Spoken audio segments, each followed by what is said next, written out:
안녕하세요. AWS에서 솔루션스 아키텍트를 맡고 있는 김형일입니다. 안녕하세요. 저는 박혜영입니다. 혜영님, 이번 시간은 시계열 예측 기술에 대해서 얘기를 하는 시간이죠? 네, 그동안 저희가 봐왔던 고객 사례를 기반으로 해서 급성장하는 리테일 기업의 성공적인 시계열 예측이라는 주제로 이야기를 해볼까 합니다. 아젠다는 다음과 같습니다. 우선 시계열 예측이 왜 필요한지, 다음으로 이것을 어떻게 구현할 수 있는지를 알아보고, 현업에서 팟캐스트를 위해서 고군분투하시는 분들을 위한 몇 가지 제언으로 구성했습니다. 자, 우선 왜 리테일 기업들이 시계열 예측을 필요로 하는지 얘기를 해볼까요? 네, 리테일 고객의 업태에 따라 조금씩 다를 수는 있겠지만 일반적으로 리테일에는 MD, 택배사, 점주, 온라인 운영자, 본사와 같은 다양한 리테일러들이 있는데요. 이들이 예측을 필요로 하는 이유는 모두 다 다릅니다.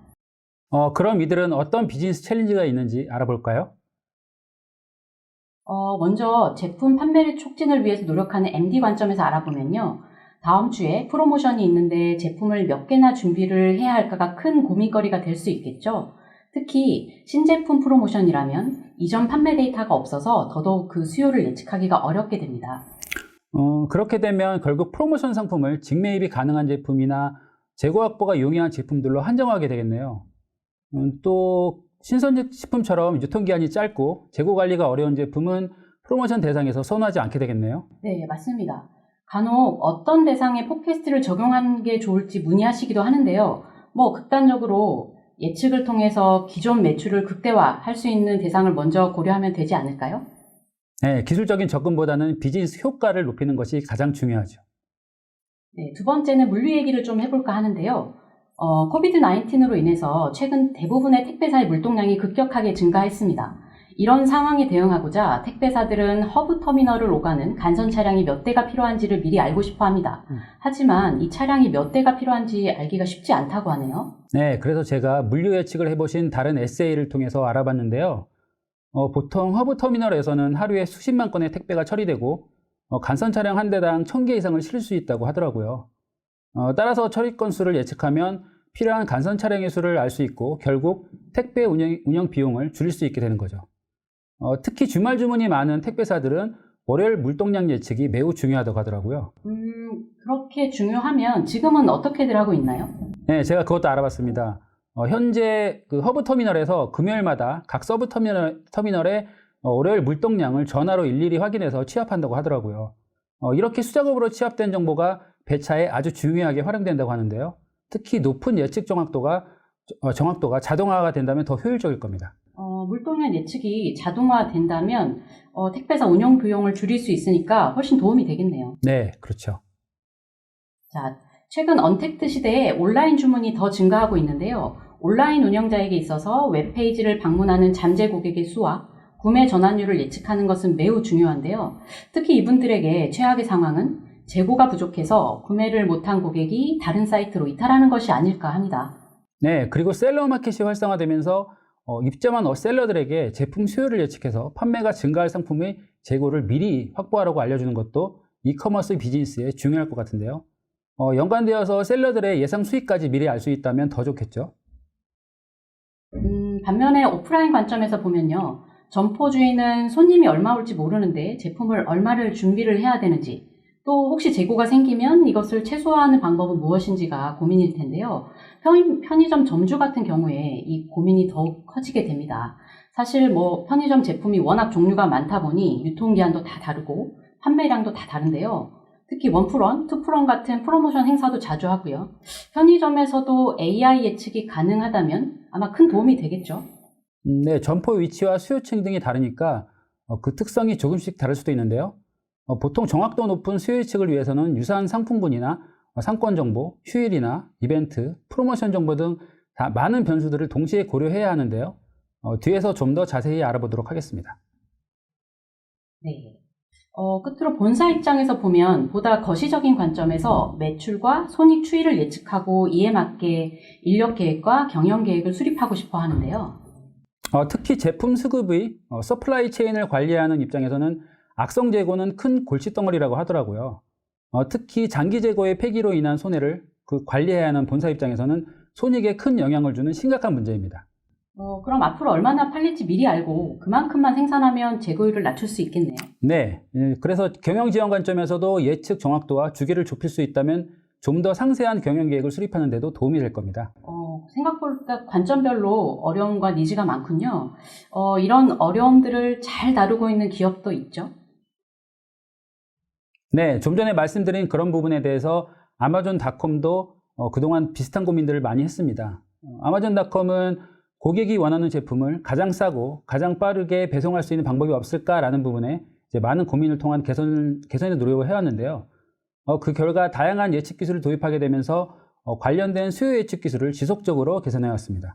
그럼 아마존이 예측 기술을 도입한 과정과 그 결과를 좀 더 알아보는 것이 좋겠네요. 아마존의 예측 기술을 보면 크게 두 번의 혁신이 있었다고 볼 수 있는데요. 물론 처음에는 전통적인 통계 기법을 사용했었고 일정 수준의 효과를 검증하게 되었습니다.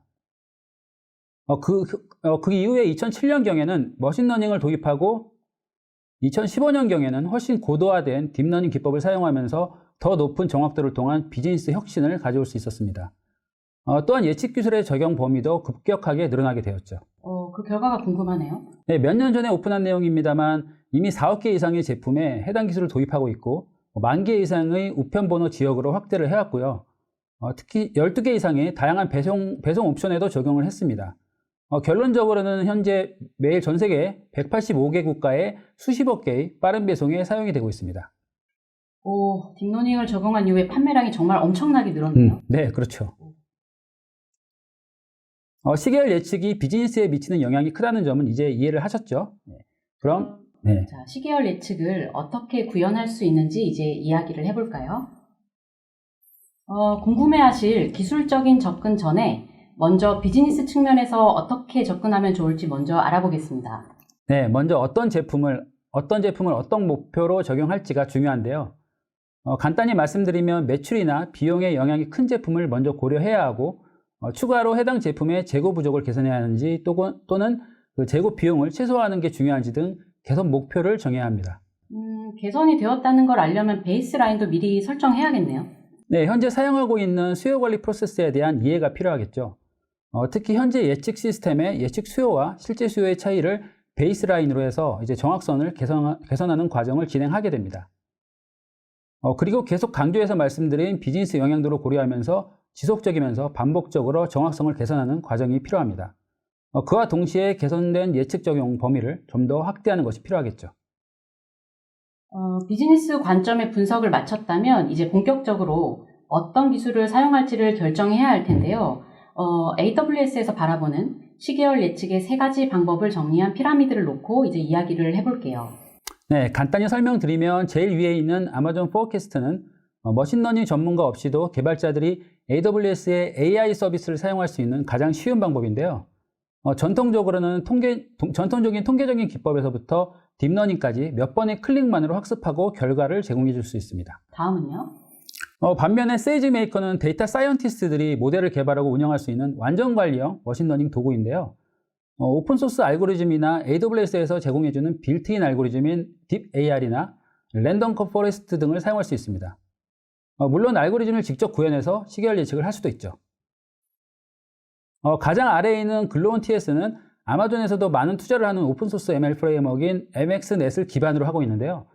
특히 시계열 예측에 특화된 오픈소스 라이브러리입니다.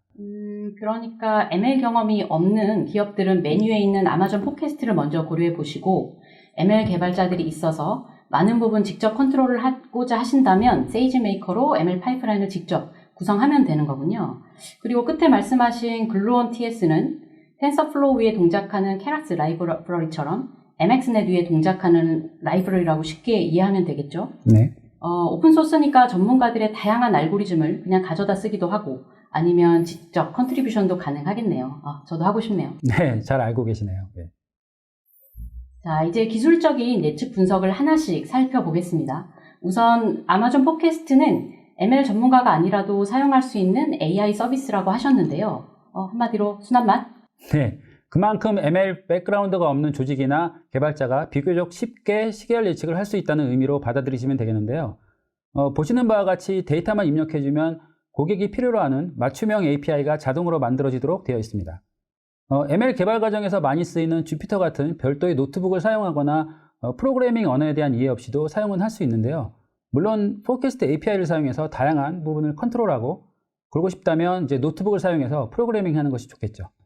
그렇다면 사용자가 입력하는 데이터가 정말 중요하겠군요. 네, 실제 머신러닝에서도 공통적으로 얘기하는 부분이죠.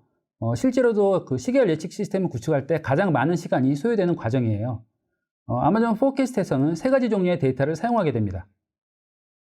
판매량 같은 타겟 타임 시리즈는 반드시 있어야 되는데요. 높은 정확도를 위해서는 추가로 두 가지 데이터를 더해줄 수 있습니다. 제품 색상이나 사이즈 같은 제품에 대한 특성을 반영하는 그런 아이템 메타데이터가 있고요. 재고 현황이나 공휴일, 프로모션 정보, 날씨 같은 연관된 시계열 데이터인 Related Time 시리즈를 추가하면 좀 더 정확한 예측이 가능합니다. 리테일의 경우를 생각해보면 실제 재고 정보도 예측에 영향을 많이 줄 텐데요. 네, 재고는 판매에 영향을 미치는 중요한 정보인데요. 예를 들어서 단지 재고 부족 때문에 판매가 없거나 낮은 경우가 있을 수 있어요. 따라서 실제 재고량의 추이는 중요한 정보고 Related Time 시리즈에 추가하게 되면 정확도를 더 높일 수 있습니다.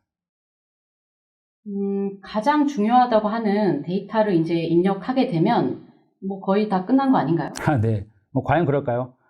좀 더 나은 예측을 위해서는 모델을 만드는 동안 일어나는 학습과 평가 과정을 이해하는 것이 좀 필요한데요. 일단 데이터가 적절히 주어지면 몇 번의 클릭만으로 자동으로 최적화된 모델을 만들어낸다고 말씀을 드렸습니다. 일반적으로 슈퍼바이스드 머신러닝에서는 데이터를 반복적인 학습을 하면서 평가하는 과정을 반복하게 되는데요. 이때 입력된 데이터를 학습 데이터와 테스트 데이터로 분리를 하게 되죠. 그리고 입력 데이터의 특성을 파악하고 피처를 만들어내는 피처 엔지니어링을 수행하게 되죠. 그 다음에 등장하는 게 AutoML이죠? 네, AutoML은 최적의 알고리즘의 선택과 모델의 최적화 등 많은 부분을 아마존 포캐스트가 알아서 수행해주는 기능입니다. AutoML로 최적의 모델을 만들어낸다고 하셨는데 그러면 실제로 어떻게 모델을 평가해서 찾아내나요? 네, 모델을 평가하기 위한 그 수학적인 방법들이 있는데요. 먼저 포캐스트에서 사용하는 대표적인 매트릭으로는 세 가지 퍼센타일에 따른 확률 예측을 사용하는 WQL이 있습니다. WQL은 각 퍼센타일별로 로스 값의 가중치를 적용해서 계산하는 방식인데요. 그 외에도 실제 값과 예측 값의 차이를 계산하는 방식에 따라서 RMSE나 WAP도 많이 사용을 합니다. 그러면 보통 리테일 업체들은 어떤 매트릭을 주로 사용하시죠? 기존에 그 통계 기반을 사용하고 계셨던 고객들은 MAP를 많이 쓰셨겠지만 어떤 편향성 문제를 좀 갖고 있어서요. 최근에는 머신러닝 도입 이후에 RMSE를 많이 사용하기도 하고 확률 예측에는 좀 전에 말씀드린 WQL도 많이 쓰입니다. 다음은 아마존 포캐스트를 적용하실 때 미리 알아두면 좋은 것들이 있는데요. 우선 좀 불편한 것부터 이야기를 해볼까요? 사실 아마존 포캐스트는 대부분 프로세스가 자동화되다 보니까 사용자가 진행 사항을 상세하게 알 수가 없고 모델 생성 시간도 직접 컨트롤할 수가 없어요. 데이터 크기에 따라 다르겠지만 모델 생성 이후에 모델 생성까지 2시간 이상이 넘게 걸리더라고요. 또 서비스 쿼터 제한이 있어서 학습 데이터의 크기나 연관 시계열 데이터의 컬럼 개수도 제한이 있고 특히 프리딕터 생성에 사용되는 데이터는 기본적으로 100만 개를 넘을 수가 없는데요. 이거 100만 개도 사실 큰 수치긴 한데 추가하려면 별도의 요청을 해야 했습니다. 또 있을까요? 사실 개인적으로 가장 아쉬운 부분은 예측 추이를 보면서 보여주는 차트인데요. 예측된 구간에 실제 입력 데이터가 있더라도 이게 표시가 안 되고 예측값만 나와서 생각보다 나이스하지 않더라고요. 이걸 모두 보거나 혹은 더 정밀하게 보려면 세이지메이커 같은 다른 노트북이나 시각화 도구를 통해서 별도의 비주얼라이즈 화면을 만들어야 하는 불편함이 있었습니다. 반대로 편리한 점도 있습니다. 저희가 강조하는 부분 중 하나가 AutoML인데요. 사용자가 일일이 알고리즘을 테스트하고 비교할 필요 없이 포캐스트가 가능한 모델들을 다 생성하고 그 중에 최적을 선택해 줍니다. 또 보통 머신러닝 작업에 필요한 중요한 것 중 하나가 탐색적 데이터 분석이라는 EDA 과정인데요. 이런 데이터에 대한 이해를 높이고 피처를 추출하는 작업은 포캐스트를 이용한다면 도움을 얻을 수 있습니다. 자, 그렇게 만들어낸 예측 모델을 실제 운영 환경에 적용할 때도 또 신경을 많이 써야 할 것 같은데요. 네, 최적의 모델을 만들었지만 시간이 지남에 따라서 비즈니스 환경은 변화하게 되고 데이터도 같이 변화하게 되죠. 결국 지속적으로 성능을 개선하는 것이 필요하고 이를 자동화시키는 것이 필요하겠죠. 혜영님은 데브옵스에 대해서는 잘 알고 계시죠? 네. 소프트웨어 개발과 운영 업무를 통합한 데브옵스를 ML에 적용한 MLOps 말씀하시려는 거죠? 네. 모델의 지속적인 개발과 개선을 자동화하고 서비스 운영을 통합하는 개념인데요. 포캐스트의 운영 환경에서도 스텝 펑션이나 글루, 퀵사이트 등을 활용해서 MLOps 파이프라인을 만들 수 있습니다.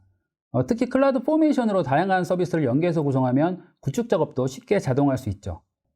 이렇게 되면 필요할 때마다 포캐스트 환경을 구성하고 결과를 생성한 이후에는 이용된 자원을 삭제할 수 있어서 비용이 절감되는 장점도 있겠네요. 보다 자세한 내용은 하단 링크를 참조하시면 되겠습니다. 자, 이번에는 세이지메이커를 이용한 경우를 알아볼까요? 아마존 포캐스트에 비해서 좀 더 로우 레벨의 접근 방법이고 어느 정도 ML 역량을 갖춘 경우에 사용할 수 있는 접근 방법이죠. 중간만. 네, 이 경우에는 모든 단계를 직접 세이지메이커로 구성하게 되는데요. 고객 환경에 좀 더 최적화된 시스템을 구축할 수 있습니다. 이전에 아마존 포캐스트에서는 자동으로 수행한 부분들인 데이터 변환이나 피처 엔지니어링, 알고리즘 선택이나 하이퍼 파라미터 최적화, 그리고 모델 평가 등을 세이지메이커가 제공해주는 기능들을 사용해서 직접 구성할 수 있는데요. 특히 ML 통합 개발 도구인 세이지메이커 스튜디오를 사용하면 모델을 개발하고 운영하는 전 과정을 효율적으로 수행할 수 있습니다. 지금 보시는 슬라이드가 최근에 많은 피처가 추가된 세이지메이커 스튜디오인데요. 네, 이번에 데이터 프로세싱이나 피처 스토어, 클래리파이, 디버거 등을 포함해서 세이지메이커 파이프라인도 스튜디오에서 사용하는 수 있는 서비스인데요. 이거 오늘 다 설명하실 거 아니죠? 네, 안타깝게도 시간이 많지 않은 관계로 세이지메이커 파이프라인만 설명을 좀 드리려고 합니다. 세이지메이커 파이프라인을 사용하면 ML 부분에 CI/CD를 도입해서 엔드-투-엔드 머신러닝 워크플로우를 규모에 맞게 생성하고 자동화하거나 관리할 수 있습니다. ML에 대한 이해와 노력이 좀 더 필요한 것 같기는 한데 세이지메이커 빌트인 알고리즘을 사용할 수도 있고 또 스튜디오에 있는 여러 가지 새로운 기능들을 쓸 수도 있어서 여러모로 권장을 하시는 것 같습니다. 글로온 TS는 딥러닝 기반의 모델 개발에 중점을 둔 MXNet 인터페이스인 글로온을 기반으로 하는 파이썬 툴킷인데요. 이게 아마존닷컴에서 실제 머신러닝 개발에 많이 사용하고 있는 거죠? 좌측에 보니까 다양한 알고리즘들을 쓸 수 있네요. 네, 아마존에서 인터널하게 사용하고 있고 시계열 예측을 위해서 개발하고 사용해온 것을 오픈소스화한 것입니다. 글로온 TS는 시계열 모델을 생성하기 위한 유틸리티와 빌트된 모델들, 그리고 다양한 실험을 하기 위한 시계열 예측에 특화된 빌딩 블록을 제공해 주는데요. 고객은 추상화된 인터페이스와 도구들을 사용해서 빠르게 최신의 딥러닝 기반 알고리즘을 실험하고 모델을 만들 수 있습니다.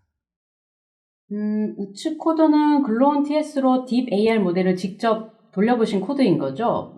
몇 줄 되지 않네요. 네, 약 10여 라인만으로도 데이터셋이나 모델을 학습하고 결과를 시각화할 수 있도록 되어 있습니다. 자, 지금까지 시계열 예측의 3가지 기술적인 접근 방법을 알아봤는데요. 좀 더 들어가서 이제는 자주 사용되는 알고리즘들을 알아볼까요?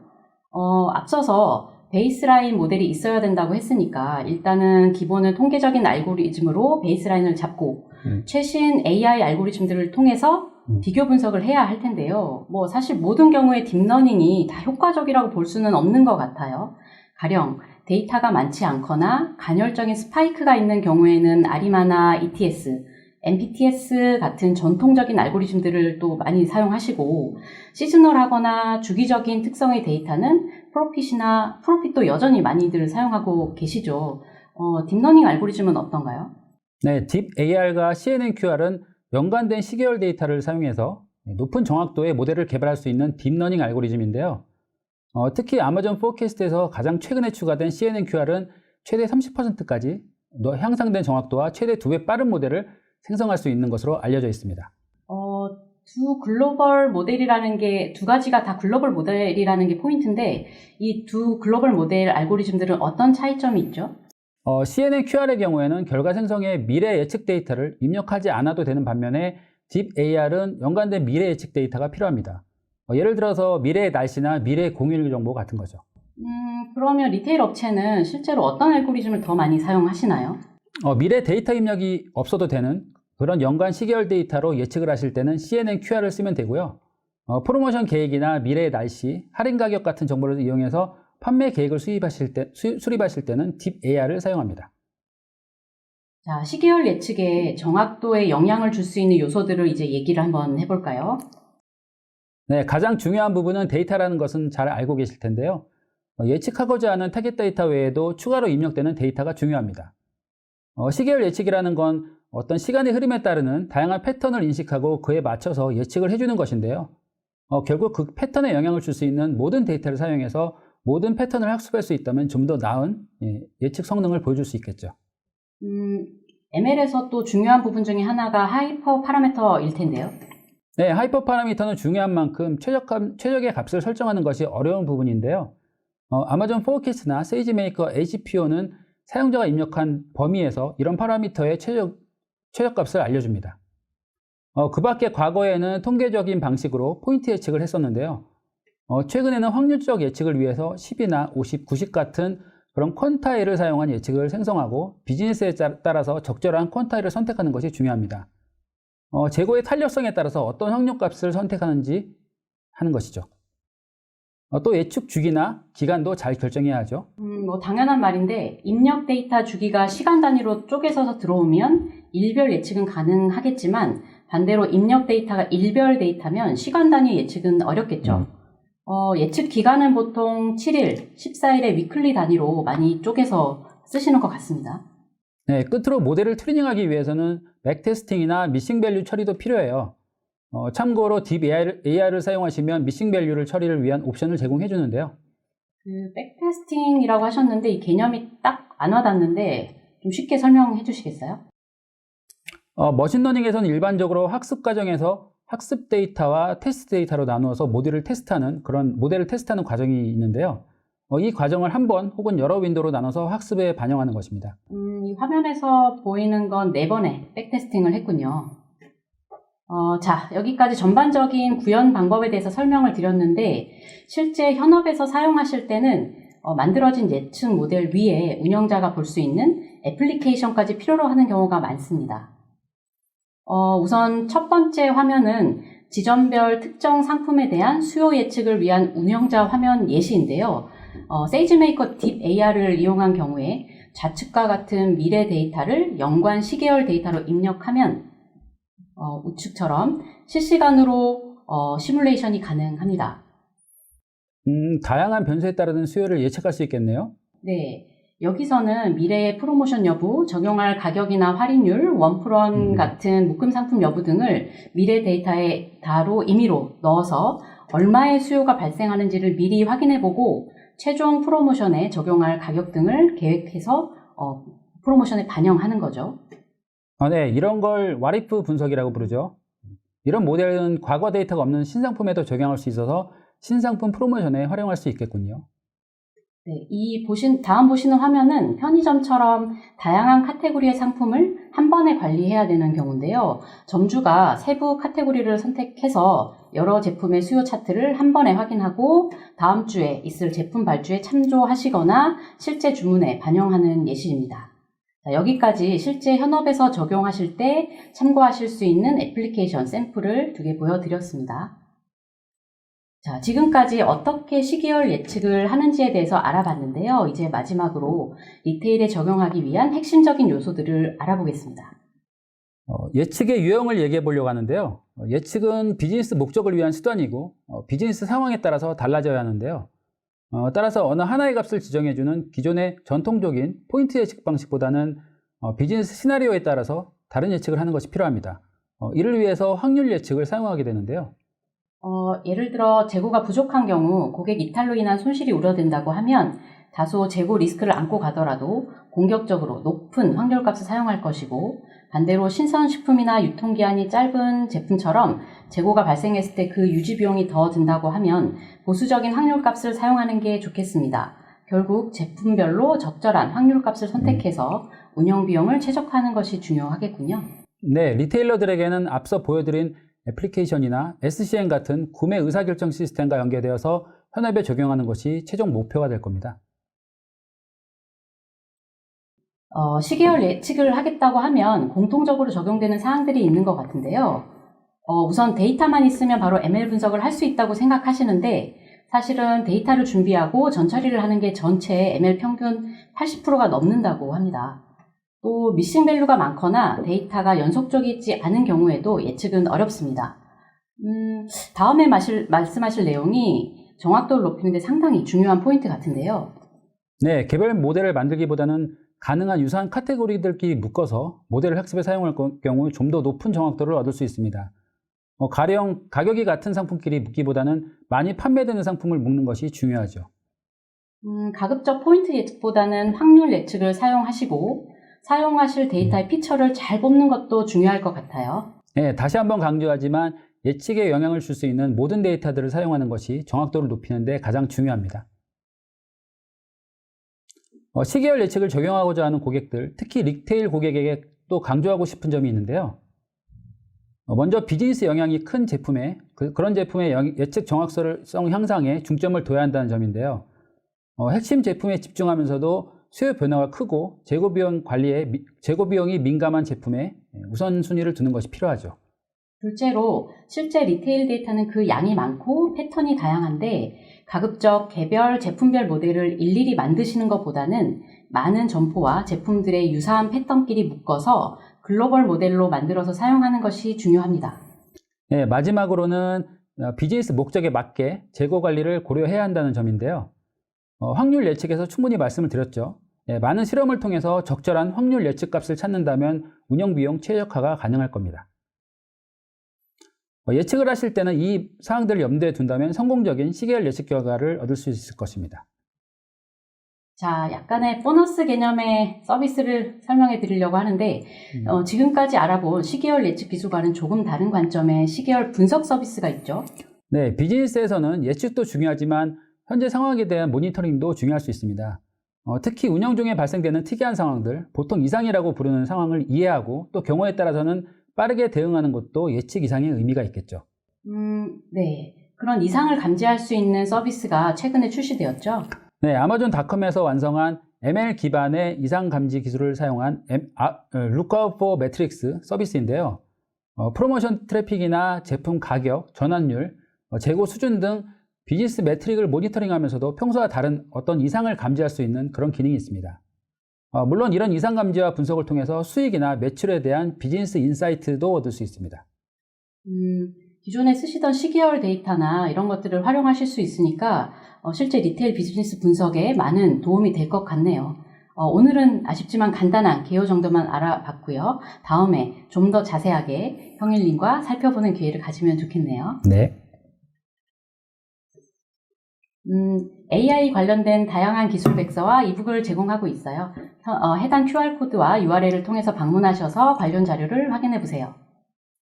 ML 기술에 대한 디지털 교육, 강의실 교육, 자격증이 궁금하신 분은 하단에 보이시는 링크를 참조해 주시고요.